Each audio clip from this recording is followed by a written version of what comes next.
enter one and pass the cloudy door where wonderful things will happen that the world has never seen before. In Dexter's daboratory lives the dopest nerd you've ever seen. One day he smoked some cannabis and had a dream. What if he could sesh with fandom's best in Dexter's dab? Hello, my friends. Welcome back to another exciting episode of the Nerdy Stoner Podcast with your favorite huggable stone nerd, Dexter, aka the Nuggy Professor. And I am joined today by a very talented musical artist. His name is Stephen Redhead. How you doing today, Stephen? Good, sir. I'm doing quite well. How are you doing? I'm doing great. It's Wednesday. It's Hump Day. We're about to get through this week and get to the weekend and have some fun, right? I'm all for it. I'm all for it 100%. We actually got connected in the BlurredCon group on Facebook. Tried to meet up at BlurredCon, but y'all know how it goes. Once you step in there, it's like a whirlwind. You blink, it's over, and it's like, damn, there was like so many people I meant to see, so much I meant to do.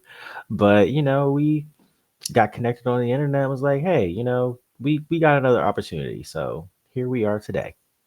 Absolutely. BlurCon was such a blast to be able to have. I saw so many people, people that I didn't know and others that I could have known, but I never got the chance for that. But Mhm. good times for sure and all that. Definitely a good networking opportunity. Such a hub for content creators. I wasn't hip to that whole sphere of that, but I definitely want to be able to partake in that next go round. Absolutely. It was amazing, and I'm sure next year is going to be even better. Was this your first time going this year? Or I think you said you went before, right? Oh yeah, this is probably my third at this time, but probably like my second in cosplay.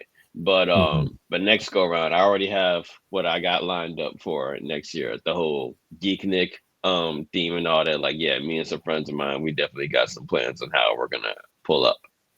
Nice, nice. That's what's up. Hey, you can never plan your cosplays too early. Remember that, folks. The sooner you get started, the better, because myself and a lot of other friends have definitely, been like the night before the con. It's like, oh shit, I still haven't finished my mask or my gauntlets or whatever piece of whatever goes with my cosplay. So yeah, procrastination is not your friend when it comes to a lot of things, especially cosplay. here's the But tip. hey, Here's the tidbit what you can do about that. Are you an Amazon customer? I am. What you should do is that just like what I do with Halloween. You get an idea the week before BlurCon, go ahead and order your pieces, and then by the time that you're done, just take them right back to Amazon and get your money back. Return fee. Okay, okay. Look at that, putting y'all on game. All right, nice Yeah, advice. Appreciate I that. do. I do that all with Halloween. People say I'm the cheapest person in the world. I said no, this makes sense because why would I have something in the house that I'm only going to be wearing one time for the rest of my life? Like I just take it back. That's true. In this economy, we can't afford to just be buying stuff all willy nilly, especially if we're only going to use it once a year. Exactly. Now, when we got connected, like I mentioned before, you're an artist. You have been making music for a while now.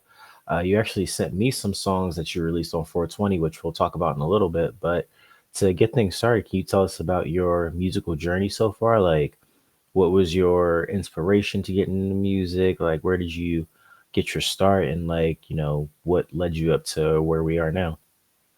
Well, when I was in high school, I very much was the person that was on Napster and LimeWire and Kazaa Mm, and all that, just downloading all those things.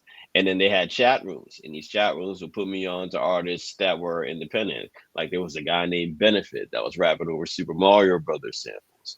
There was okay. these different message boards that was depicting things. So like it also detailed how you can record yourself without any engineering expertise. So I was learning into that and recording my own raps. They were definitely not good, but over time you go ahead and get better. Hmm. Then I went to college at the illustrious Howard University, where I was out pretty much battle rapping, freestyling in ciphers. I was in competitions. I was a finalist in a lot of those things.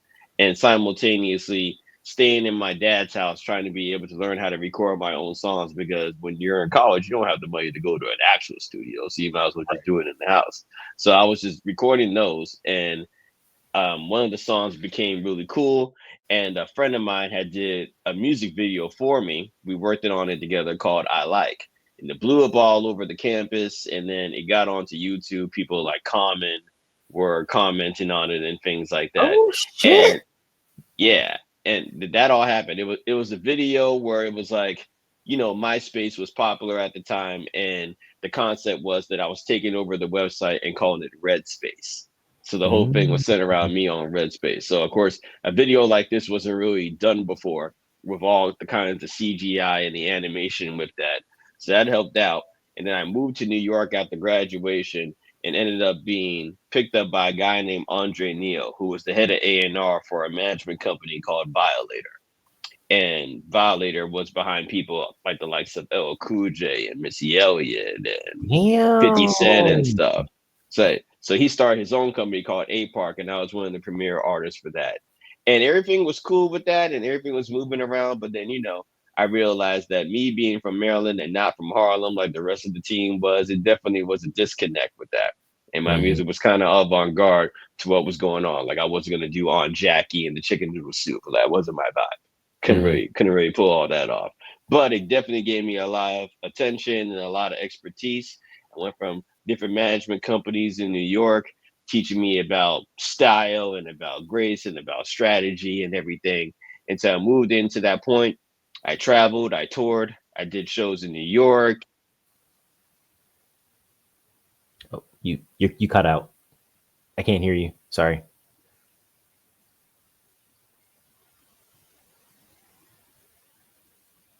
Can you hear me? Yep. Now I get it. All You right. said So that yeah, you so I was were. doing so I was doing things from like touring all over the place and everything, trying to be able to get the music going, even on an independent vibe, especially when I was growing older. There's certain type of music that I was accustomed to, and I wanted to be able to explore that and put it in the mainstream stage. And as that was going on, I started putting out my own independent projects. And now, as currently at this point, I wanted to be able to learn more about AI because I'm really interested in that. And I found out how I make beats with AI. So I used those beats that I made with AI to make more projects. So I just kept on going. And then this particular year, I decided, let me go ahead and dedicate my time with my old ass to go ahead and put out a project every month, 5 songs a month. Just put it on out there and see what happens. So far, Mhm. interesting. So far, interesting results. I want to be able to keep this going and then see where else it could take us. Okay, cool. That's awesome, man. Wow, you've had quite the journey. And I remember looking on your IG, you've actually been featured in like Huffington Post, Ebony Magazine, other spaces. Like that's amazing. That's some awesome achievements.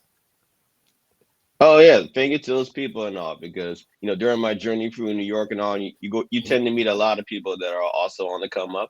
Podcasts Mhm. like this that are like be able to network with those and get to going. I was actually on. I actually had music that was featured on a web series that was called Awkward Black Girl, and which is behind Issa Issa Rae. Rae? Yeah, Holy Issa Rae. shit. That's Yeah, awesome, man. dude. Yeah, yeah. Issa was on it. Like, I remember emailing Issa like, "Yo, can I do a song for the scene and all that?" And she was hella cool with it. Like, shout out to her and Black is Sexy TV. Those people on YouTube, they really helped me out. They was like, they had shows coming like every other month, and they was adding my songs multiple times in one episode. So I just kept on sending them things just to be able to get there, because I knew that if my friends are watching these shows, I know that these shows are gonna blow up on television someday. And one of them did. One of them, a show called Giants, that was done by the name by James Bland. If you watch Insecure, James Bland was the guy that was dating Kelly at the final episode. And Oh, okay, okay. Yeah, I know exactly yeah, what you're talking like about. like the tall, lanky dude and all that. Hmm. He had his own show that was executive produced by Issa Rae, and I met with him and I learned about the show and everything. And then he put one of my songs from my debut project onto his show, and I really appreciate it. So shout out to him and all the teams that are around. So I just wanted to be able to keep the momentum going, and hopefully I could be able to have more songs in television and film, since I understand some of the ins and outs to it. So I want to Mhm. make sure that I just keep consistent with that. Wow, that's amazing, man. That's great. They gave you those opportunities, and look at where you are now. And one thing I like to put out on this show is that you put yourself out there. You know, you didn't wait for them to come to you.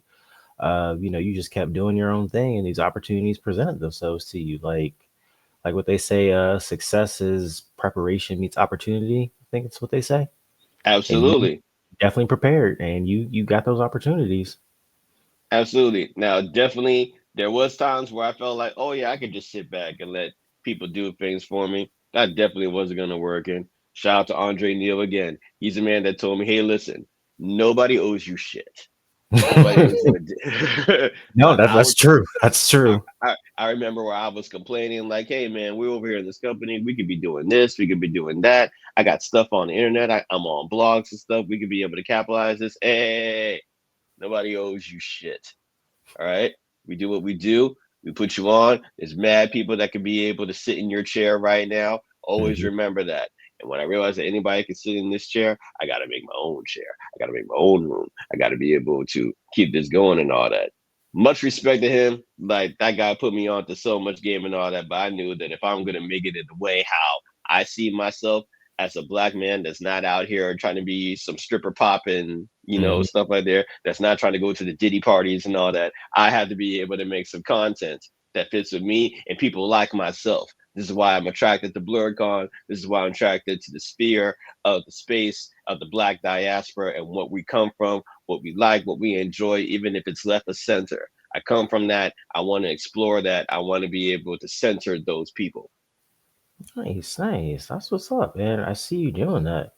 And speaking of, I guess moving from the past to the future, we can talk about like some of the songs that you released recently, like the ones that you did for 420. Can you let us know about that? About Oh some of yes. them? Oh yes, as I said before, I'm putting out a project every month. I don't have a date for each month because obviously I just make this stuff on the fly and try to Yeah. see what we can. But for 420, I put out a project called Smoke Signals because I'm really fascinated with how, all the cannabis influenced type of hip hop albums are. They're very more melodic, very Hmm. soulful, a lot of songs like a lot of bass heavy beats. I really appreciate that sound and the feeling of it. I'm more of an edibles kind of person, but I wanted to be able to bring out something to this so that way when you're in that mood, when you're in that vibe, you could be able to just cruise around in the house.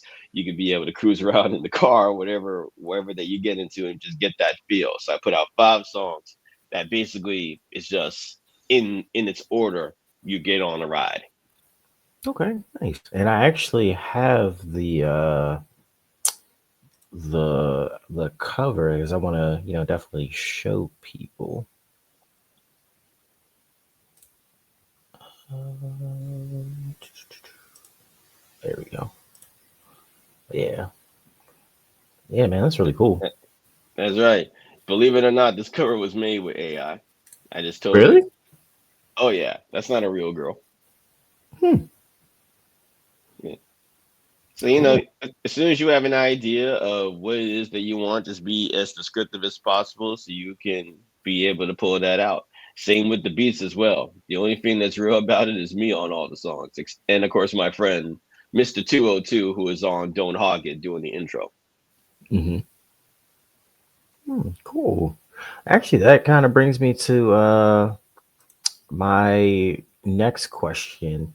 So I know that there are a lot of artists out there that aren't really like getting down with the whole AI thing and, aren't really excited about it or what it's doing to other artists. What has made you want to, like embrace it and be like, all right, I'm gonna, you know what, instead of just, you know, not instead of just not liking it, like what made you want to be like, all right, this is a tool, I'm gonna use this tool. Right.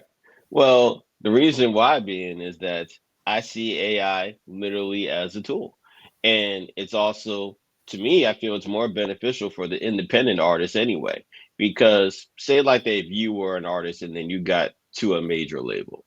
If you were to get to a major label, you let's say that you got like $1 million advance. You have to be able to use that money to pay for recording it and producing it, as well as promoting it when you're done. And let's say, hey, I want to get a beat from Pharrell on this project. Pharrell charging about 50,000 or 75,000. Oh, I want to get a famous artist on it. Oh, they selling a verse for 25, and then all that adds up. You eating it up to there, and then you don't have any money to do it. Now, what if you make a really cool song and it's with Pharrell and it's with some other famous person? You put it out there, hoping that it stick. You don't play nowhere. Hmm. Damn, you wasted all that money for what? Like what does that have to do? So how about I go ahead and make a beat, and it would cost me $10 to make a bunch of them for a month, and then I just go ahead and go by my whims and be able to pull that together. And artists that have an issue about using AI, I mean, like if you just look at the scope of music as of late, you're already embrace AI. I mean, like you're listening to hip hop, there's no real instruments in that. People are making beats on computers. They're using Fruity Loops. They're using NPCs. They're using machines, and there's no adequate adequate instruments to be able to use. You go over and you're talking to people on an iPhone or a podcast like this. This is all artificial intelligence. You're not doing this in person. Like technology is going to continue to grow to be able to advance our intelligence as well as our resources to be able to create art and products. So why not be able to embrace something, especially if you already use it already? Like this is something that is going to be good. And then if you be able to embrace it a little bit more, you'll be able to produce more product. You'll have more of momentum to be able to do that, and then be able to be a whole lot more creative. Like as of now, I can go and finish talking with you and go make a Jersey Club song. I don't know how to do that, but like I can be able to pull this off. I can be able to go and make a country song if I wanted to. Like it's a whole thing about it. I don't want to take anything that will minimize creativity, because music right now, if you everyone's doing the same thing and going by the means of resources and money, especially when you're starting from the bottom, it homogenizes it, and then it cheapens the music, and then nobody buys it. Always come up with something fresh. And in order to come up with something fresh, you need to embrace what is happening in order to make it pop. And that's why I respect with AI. Hmm. Okay. What would you say to artists that are, still on the fence about it, or, still have their feelings about it? Like, how, I guess, like, imagine if you were talking to another artist that was anti AI. I guess what else would you say to them, like what you've been telling me right now? Oh, Yes, I I'm just, already have. I'm just, Uh, I'm just uh, trying to, like, I'm trying to understand everything, basically. I already have, like telling artists about that are a little bit on the fence about this, like how it can go. Is in like, dude, it's the thing about you as an act, you still have autonomy on what you're making. Imagine that you go ahead and you made a beat and then you record on it and you own 100% publishing on it. That you don't have to pay anybody else. You're taking the whole bag for yourself. Because who are you paying? Who are you paying? If you're using a website to go ahead and use the AI to make the beats, then you already commission them. They don't own a piece of it. It's you. But if I go to Burger King and I order a sandwich, does Burger King own the sandwich or do I? I bought it. I ate it. It's mine. So what you're doing is that this is a work for hire product. You're making this out and putting it forward. There's no different than back in the days when people would use DAT tapes to go ahead and record, and then they decide to make Pro Tools. And they, oh, I don't know about Pro Tools. I don't know about this electronic shit. But hey, it is what it is. Everyone uses it. Everyone uses it now. It's become the standard of what's going on. The movie industry wouldn't be what it is if it was still on film. Now we're on digital. Now we're shooting in 4K. We're shooting on 4K on our iPhones in our pockets. Our whole computer, our whole device is in our pockets right now. And what is wrong with using technology to help bring out your creativity, especially when you don't have the funds like that to be able to do it on a higher level? It will Mhm. come natural on, but that's one thing that I learned throughout this whole process and pretty much for most of my career. Nobody really wants to help you until they see that you're helping yourself. Mm, mm. Okay. hmm You have friends, you have family. Like you want to get into something, you want to sell clothes, you want to make movies, you want to make music, you want to write books. Oh yeah, that's cool. congrats and all that. We'll get to it. You ask for all the help in the world. Hey, can you help me get a publishing deal? Can you help me get this going on? And then they don't know what to do because this is all fair weather stuff. But once they see you putting in the work and they see how other people react towards it, okay, I want to be down. I want to help. I want to get involved. Everybody wants to get next to the heat. So create the heat, no matter what you have. That's part of hip hop anyway. Like there's producers like Havoc from Mob Deep. He would just take old records from his parents' house and then create shook ones. Then like what is wrong with finding something that's around in the house and just putting something together and make something that's never been seen before. Like Hmm. that's the beauty of it, and that's the beauty of black art as well. We Hmm. took chitlins and made it a masterpiece of a delicious food. You know what I'm saying? I Yeah. can't get down with the chitlins. I gotta disagree with you. You So got you got yeah. you gotta get into it, man. Like first of all, I'm a Caribbean person. Like, I take oxtail and I take curry goat and all that like very seriously when it comes to these things. But who would That have I thought can that do. those but who would have thought that these foods would become extravagant dishes to be able to have? You know what I'm Hmm. saying? So always get into that. Little things can turn into big things depending on how you work it. Okay, I get that because I can definitely look at it from both sides of the fence. Where, like you said, on one hand, it's very cost effective, especially for somebody that's just starting out and wants to, you know, do these big projects, like you said, where they could potentially work with somebody like Pharrell or someone. And then I can also see the other side where people are like, this is taking away from original creativity, stealing from other artists. Like, as I know there's a lot of AI out there that's being trained on other people's artwork. Yes, I guess I'm wondering if there's some if sometime in the future there's going to be a nice balance, like I don't know, maybe you can get a concept from AI and then maybe have an artist touch it up or something like that. I don't know. I Exactly. feel like, I'm not Exactly. saying I don't think that all AI is bad. I definitely do hate that how a lot of people and companies are using it to steal other stuff. But like you said, it is a tool that's here and you it's you not can't be going depend you anywhere. can't be dependent on it. You can't be dependent on AI 100% because in order for AI to truly work the way how it's designed to be, you definitely need some human input and a lot of human input. And that's what I do with these projects because even though that I'm using it to go ahead and make the beats, it would only make like a 30-second clip. But I'm the Mhm, one that has to chop it up and to be able to structure it in a way where it makes sense to me into what my style is and how I interpret it. And there's a lot of human input. I could take hours to a day in just making the beat and probably do like 2 hours on the verses and then call it a day on that. mhm, And like, the way how you utilize it is how you do it. If you just sit back on your laurels and just be like, hey, do all the work for me, it's mhm, definitely not going to be able to work out. And I feel that is discredits actual artists that are putting in the work to actually do this and try to take something from what's needed.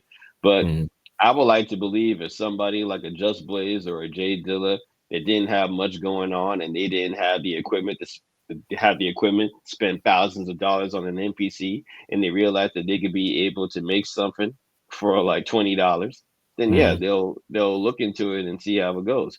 Will they continuously use it? Who knows? But hey, it's definitely good as a reference point if they want to be able to do it more intricate and more advanced. Right now, I'm just doing test runs. Okay. So you're kind of using it as more like a partner slash teacher. Like, hey, give me some raw clay to work with, and I'll mold it into something beautiful. Correct. Correct. As anyone should. As anyone should. That's usually how art starts. We see it as that's a little bit crazy until we put our magic to it and then it turns into something else. Okay, no, that makes sense. Well, thank you for discussing that with me. It's nice to be able to, because I like hearing all types of perspectives from things. Because in the immortal words of Uncle Iroh, you gotta take your knowledge from all the elements, not just one.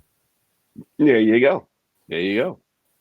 And Never limit yourself. There's so much more under the sun. yeah, exactly. And speaking of influences, you kind of talked about this earlier, like when you were mentioning first starting out, but like who have been some of your biggest musical influences to date? Like whether it be from when you first started out to, where you are now, like who's someone or someones that have, you've been able to like, what? They can do it, I can do it, you know? Off the break, Snoop Dogg, Okay. 100%. Somebody that's lanky and tall and gets all the women. Yeah, I need to be like that. Yeah, All right. I need to be like that. And then of course, as I get a little bit older, I started really getting into this artist, Master Ace. I love Mhm. Master Ace. To me, he is the Spike Lee of hip hop. All his Okay. projects are just storytelling stories about Brooklyn, and that's what Spike Lee does in his movies. No wonder why they got into Brooklyn. That came into play, and then of course, the Busta Rhymes, the Ludacris, a little bit of Nas and Jay and all that, but definitely Busta Rhymes because I really tried to get that double time flow right. And I remember in high school, like I would just be studying Twista. Then I actually Hmm. saw Twista in college performing around that. I was like, this guy is incredible. I need to learn how to do that because I never seen that done before. And I'm just like pretty much a sponge of whatever that is coming out. I take things that I like about it and things that I don't like, and like, how does people gravitate toward this? What are the intricacies of it, and see if how I can incorporate that with myself. No, no, I get that. That makes sense. Do you have any dream artists you'd like to work with in the future? Dream artist. Not even just necessarily musical artists, but like any creative individuals. Uh, I definitely want to be able to do some film work with Judd Apatow. Judd Ooh, okay. Okay. Yeah, I do that. For some reason, I feel like my sense of humor and his would kind of really blend in. And with the Seth Rogen and the whole crew with Jonah Hill and all that, I think like them folks are the ones that be able to take into it because I don't know what they're doing with Mr. Craig Robinson. They need to have some other. I need to have some other melanin dudes in there to go ahead and spice things up. Yeah, they'd definitely need some more balance. Haven't seen anything really since this is the end. Exactly right. You know, I mean, like since James Franco is gone, they got to be able to turn it up a notch. Seth can't carry the torch forever. They need to have some new blood. No, he cannot. No, he cannot. And you're right. Gotta get some fresh lungs in there. Yeah, but I also like my first love was been movies before Mhm. music anyway. Like I remember my sister used to take me on her dates because my mom would tell us like, "Yo, bring your brother, go, go ahead and do that." So we'll go ahead and watch like horror movies together and all and things like Nice. that. The first CDs that I would buy were movie soundtracks because I didn't know artists like that. I just know Hmm. movies. So I was buying things like Space Jam and Men in Black soundtracks and hearing all Classic. these people and all hearing all these things like that. So I definitely a dream company to work with would be A24.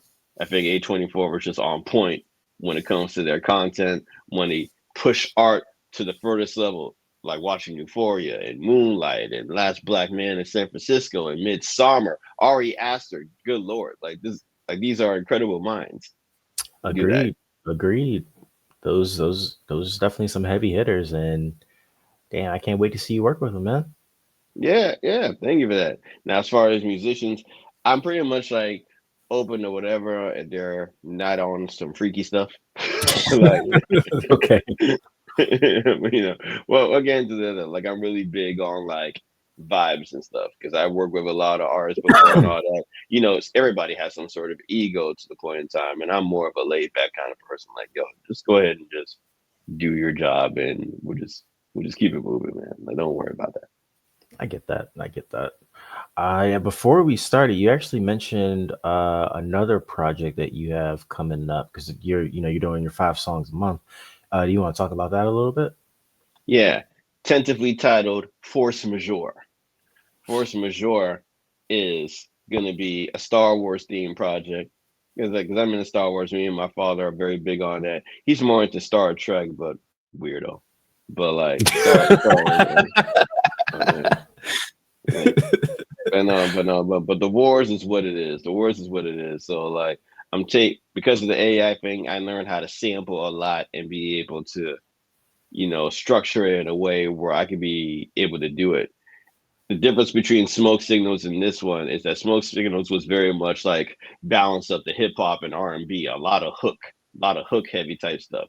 Force Majeure is going to be straight rapping, and like Hmm. barely any hooks. Like we're just rapping over these samples and being haunting type of stuff anyway.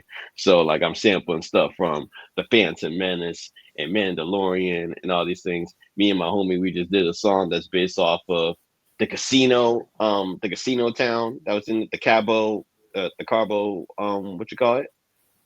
That's not the Palacios. It was like it was a thing. I had it written down, but basically that city, some luxurious rap that we're taking in to do that. But we're putting that together and all, and hopefully I'll have that out by the end of the month. I just got one more song done and just keep it moving. All right, awesome. That's what's up, man. Shit, you're doing it. By the end of the year, you're gonna have shit like 5 albums. No, oh no, man, we're doing 12 projects. We're doing 12 projects. These are 5 song projects, which means these 12 projects that will end up by the end of the year, 60 songs. And I will take those 60 Damn. songs I will take those 60 songs and promise you this, I will have them all lined up for sync licensing on whatever projects. I just met up with people that are film directors, local and up and coming and all that. I know a person that's Academy Award winner. I know somebody that's an Emmy Award winner. If I can get around these people and get these songs and structure them in the way how they do it, then I can be able to have the nice stinger endings to be able to send it off, to get it synced off, and then we'll just collect all the bread because I own everything already, straight off the bat. Hell Let's do yeah. that. Hell yeah. That's what's up, man. Well shit. You got the plan and you're executing it. That's what's up. Thank you. Thank you for that. Yeah, of course, of course. And of course But I you have but if oh, you go ahead. build it, they will come. You can't Yes, just talk it. You have to do it. If you build it, they will come. You can't just talk it. that is true. That is true. And that actually probably leads me into my next question. Like I always love to pick people's brains about what advice they can give to up and coming artists, create other creatives that are trying to, do what they do or even, something completely different. So like what's some what's some of the biggest lessons you've learned throughout this journey from, starting out to now? If you can't sell your song, sell the song. And when I say that, I mean that say like that you made a song and you wrote the lyrics, you recorded and all that, and everything is so cool and everything about it, but then nobody really wanted to play it. Why don't you just take the lyrics, take the beat, sell it to another artist, see how they do it with it, Hmm. Okay. sell the song because essentially people just listen to music while they're out cleaning their house and just like kicking it or going to a party or like getting ready to go to school or go to work on that. So these songs are commercials for you as a brand. So Hmm. if you want to build yourself up as a brand, then make sure that wherever capacity that you do the song with, make sure that it still comes back to you. Like for instance, years ago during the pandemic, I was trying to be able to make songs and everybody was home, of course. I had the opportunity to work with Master Ace. I was very excited to do that. It was very amazing to be able to try. I happened to also work on the song with the guy who did the horns for All the Lights by Kanye. So I was very excited to go ahead and do that. But damn, I paid for I paid for Ace. I paid for the beats. I paid for that horn player. I paid for the mastering and the recording, all that. And then streams is like a pennies and all that. I'm like, yo, I spent all this bread. What the hell, right? What the hell Hmm. and all this? So I figure out like, all right, what can I do to really go ahead and get this money right? Then I got an email from some website called soundbetter.com. And soundbetter.com is like a Craigslist for musicians and producers and musicians and stuff.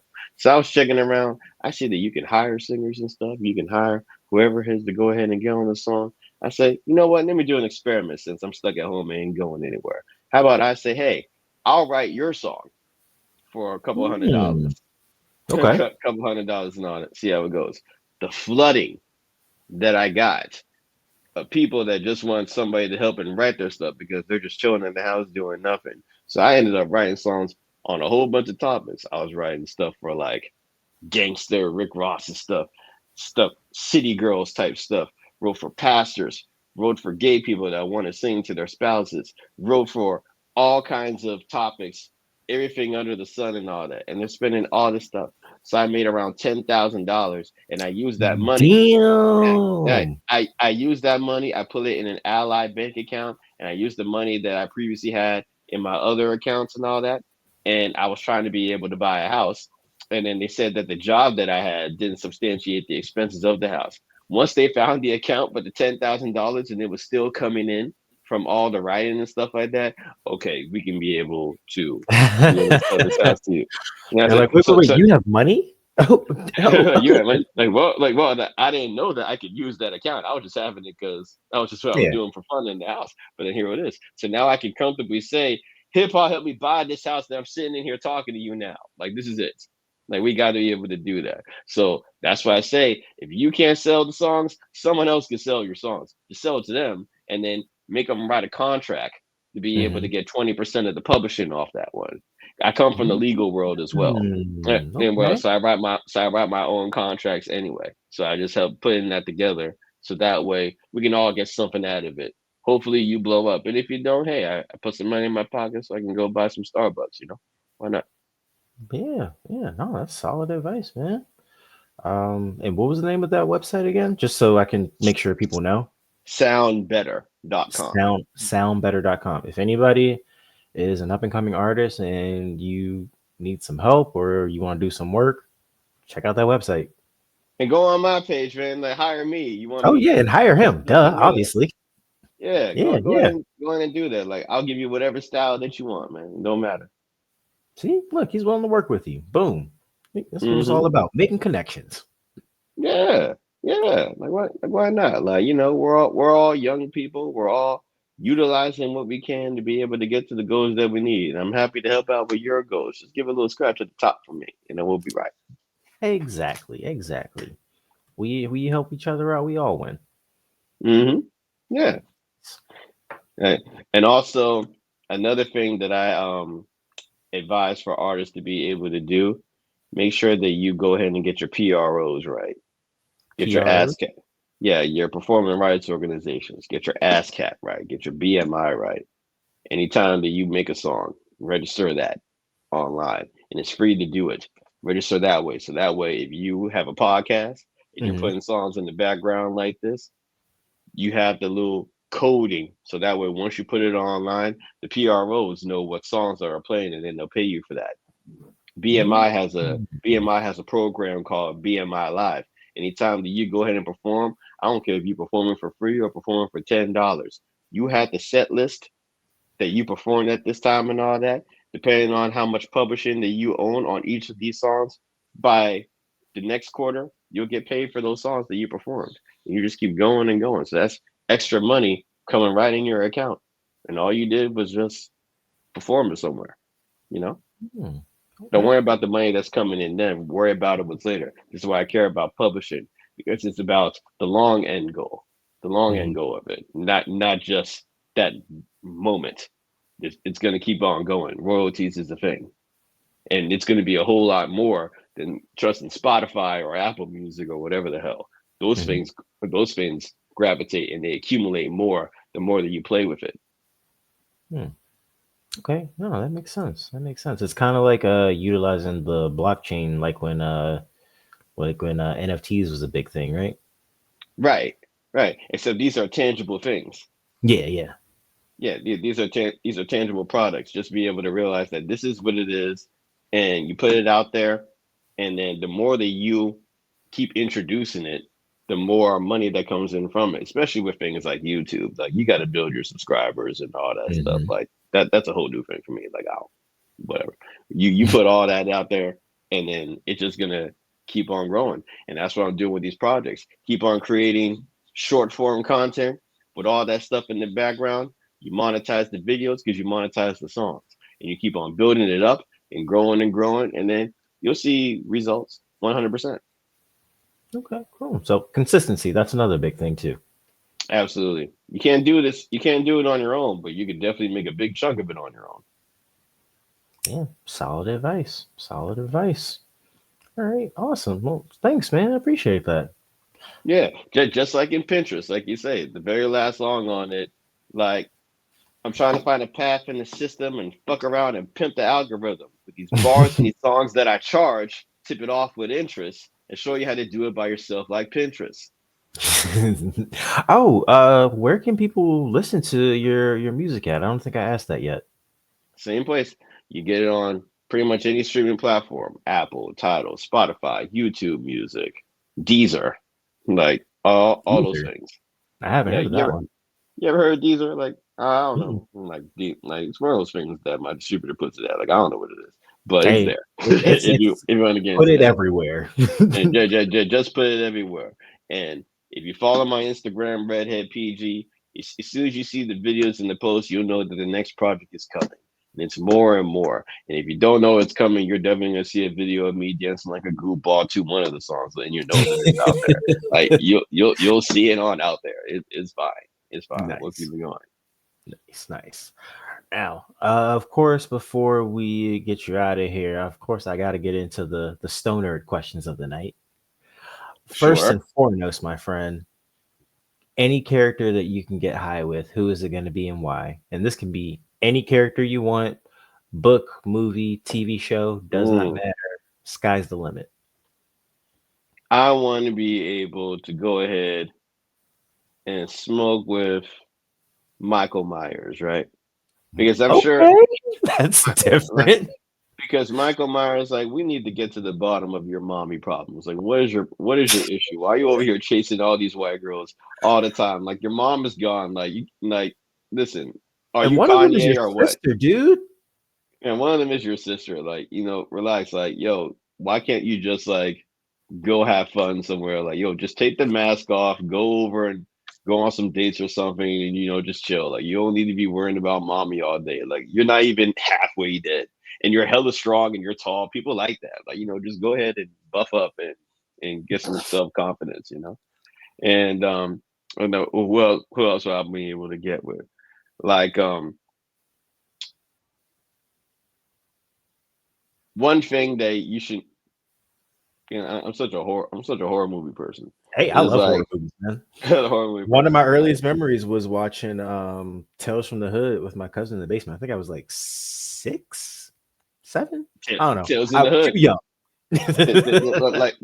Tales in the Hood was incredible as well. But like do that. Oh, like whoever the kids are from the first Hostel movie. I want to be able. Mm. I want to be able to smoke with them just to be able to let them know, like, hey, listen, man. You on vacation. Just sit in the hotel, go ahead and smoke a kick it out. Stop talking to these random white girls, and then you go ahead and getting kidnapped, and you're over here getting butchered and being auctioned off like that. Like, yo, leave the girls alone. The real pimping is bringing the girls to you, and then you don't have to go anywhere where they're at. That's what the vibe is, man. Like, you need to just chill out and stop putting your life in somebody else's hands, especially in the country where you don't know anybody. And then remember, you see how in the movie they woke up and they all looking all wrinkled up and nasty and all like that. They wasn't looking like how it was. That's pretty much everyday life. That's how it happens. When the makeup runs out and the drug and the alcohol is done and the drugs wear off and all that, then you start to see things what it really is. And now you're looking stupid because you spent your time with that. Just stay home. Stay in the hotel and be cool and go ahead and kick it. Okay. And like that. Chucky, I would not smoke with him because he just be mad for no reason. Just be, It's yeah.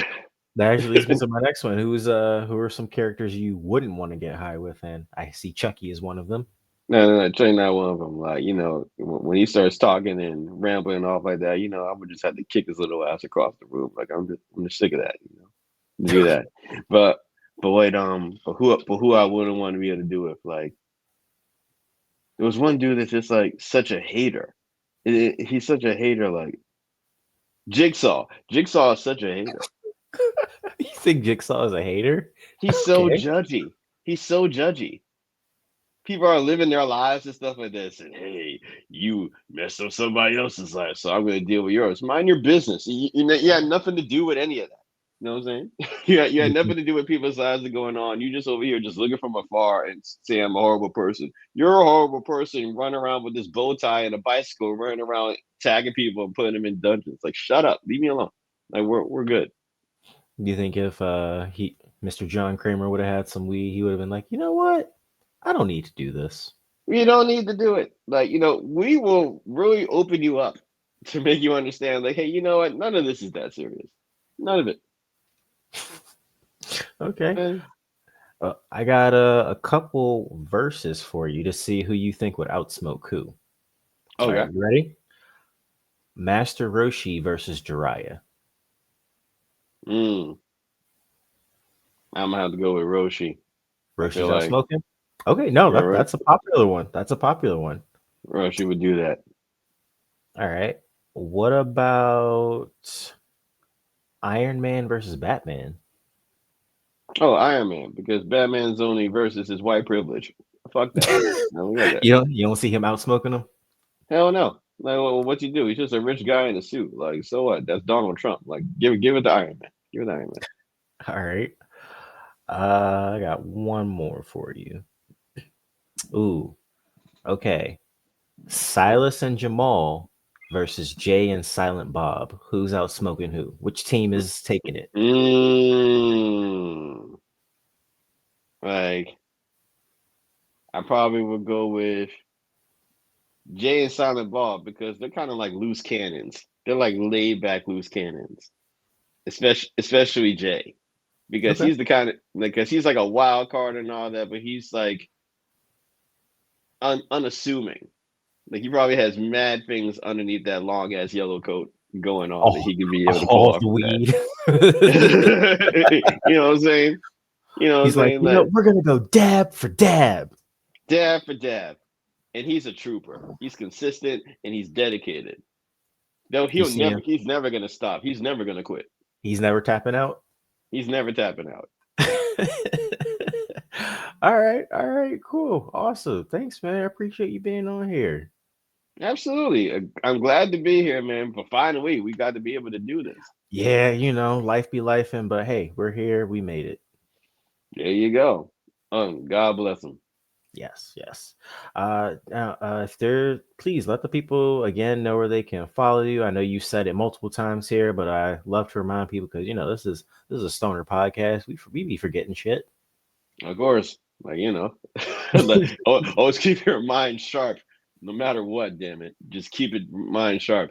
But before you do that, the best place to go to YouTube Redhead PG, YouTube/Redhead PG, Instagram Redhead PG, anywhere else TikTok Redhead PG. All of it is there because I'm from PG County. My last name is Redhead. Yes, Redhead PG. Nice, nice. And of course, I will tag you in the description. Let people know where they can find you there too. Steven, thank you for being on here, man. This has been a pleasure. Definitely look forward to talking to you again in the future and partying. Well, finally partying at a con when we can catch one another. Exactly. Let's go ahead and make this happen, man. Like, and I'm gonna be goopy out in my costume, but you better find me because I'll be very hard not to see. All right, I'll be on the lookout. Are you going to any other cons this year? I miss Awesome Con. There's a couple of ones that I want to be able to catch out, maybe out of town, but I'll just stick with home base for now. Okay, I get that. Are you going to try to go to Otakon? You think about that one? That might be dope. I might look at that. Is that the one by National Harbor? No, that's Katsucon. Otakon's going to be where AwesomeCon was actually. So the Okay. DC Convention Center. All right. I'm gonna definitely look into that. That should be cool. Nice, nice. Well, again, thank you for coming through. Make sure y'all go follow him. Definitely an interesting discussion. Got to hear some different viewpoints on AI, which is really cool because, you know, we love hearing all the sides. Yeah, go for it, man. Come on, man. Like, embrace what's happening. It doesn't have to be able to push you away. You just got to be at the forefront of it because whatever that you don't know is going to get rid of you anyway. You might as well be able to learn how to use it for your advantage. Facts, facts. All right, folks, it's been a pleasure. We about to get up out of here, go smoke some weed, get to bed because got work in the morning. But Indeed. as always, make sure that you meditate, medicate, hydrate, and of course, be great. Till next time.